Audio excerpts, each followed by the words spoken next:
I-RSI indicator mayithi overbought isuke ingachazile ukuthi seller.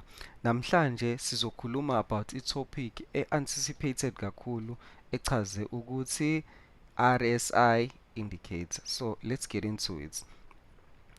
Number 1, kumele ube ne-mindset e-right. Ama-beginners amaningi athanda ukuthi angayisebenzisi ngendlela. Yabo? Angayisebenzisi ngendlela i-RSI. Bayayisela ngalesikhathi i-RSI mawukuthi iphezulu and bayayibhaya mawukuthi i-RSI ingezansi, which is lower. And leyo nto leyo yenza ukuthi ube nama losses anganaso isidingo, yabo? So namhlanje nje ngizobe ngiqondene ne-RSI ukuthi ngiyichaze ukuthi yona umsuka wayo usuke ulelephi. Okay, first thing first bafethu, iyini i-RSI?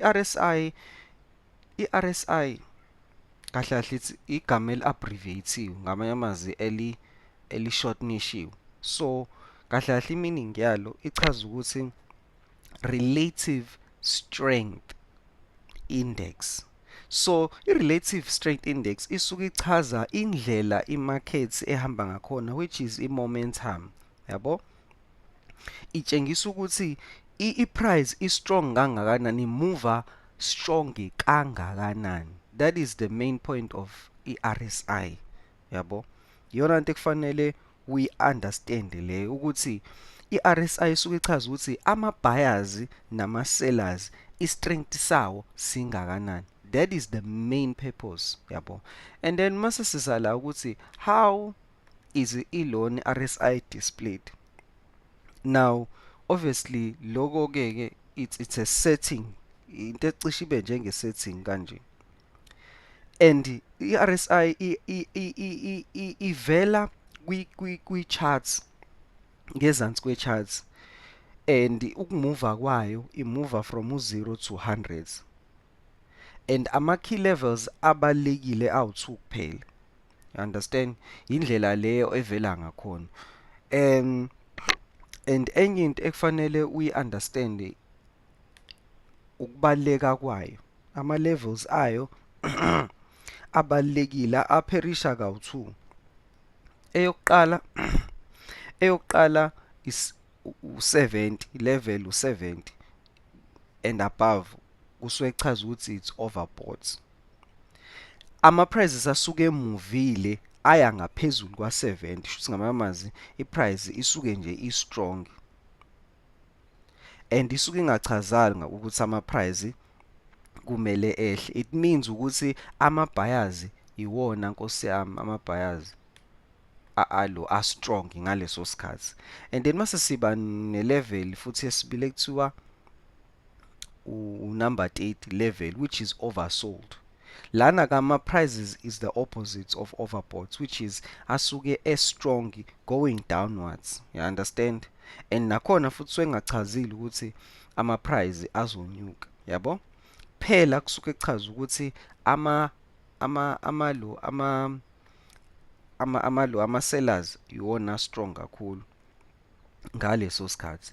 Then mase kuthi ke kube yilento le amaphutha enziwa ama-beginners mabedila nani ne-RSI.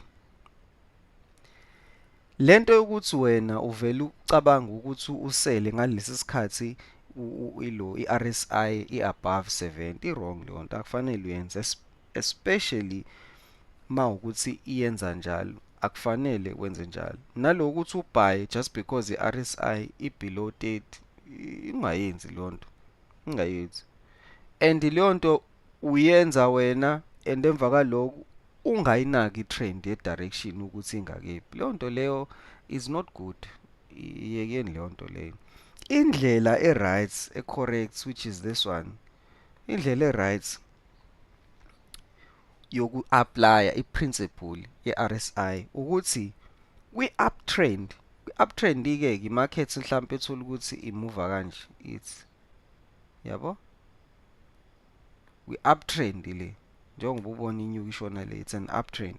Kwi-uptrend ubheka i-RSI pullback, ubheka ama-pullback ayi-RSI. Ama-pullback ilento le, njengoba ubona la ukuthi inyukile yathi pullback kancane, nayi pullback, nala yaphinde yanyuka, yabo, yanyuka pullback futhi nala, yabo, i-pullback futhi nala, yabo. Ubheka lezo zinto lezo. Kwi-downtrend same thing futhi nakhona, yabo, pullback, ubheka ini lawo, yabo, ubheka la ma-pullback nakhona futhi kwi-downtrend. Uyi-trader i-RSI ne-trend, awuyi-trade yodwa. Yayizwa into engishoyo, awuyi-trade yodwa. Into enye futhi uyenza nani ne-support ne-resistance. Kwi-RSI oversold, uyi-support, uyibheka kwi-support ubuy. Kwilo RSI overbought uyibheka kwi-resistance then mase uyayisela. Yayizwa into engishoyo, yabo, yayizwa into engishoyo, kuba njalo. Then mase ukuthi kuba ama-settings. Ama-settings are very simple. U-default 14, ungawashintshi kamali, u-default 14 nje kuphela, 14 defaults,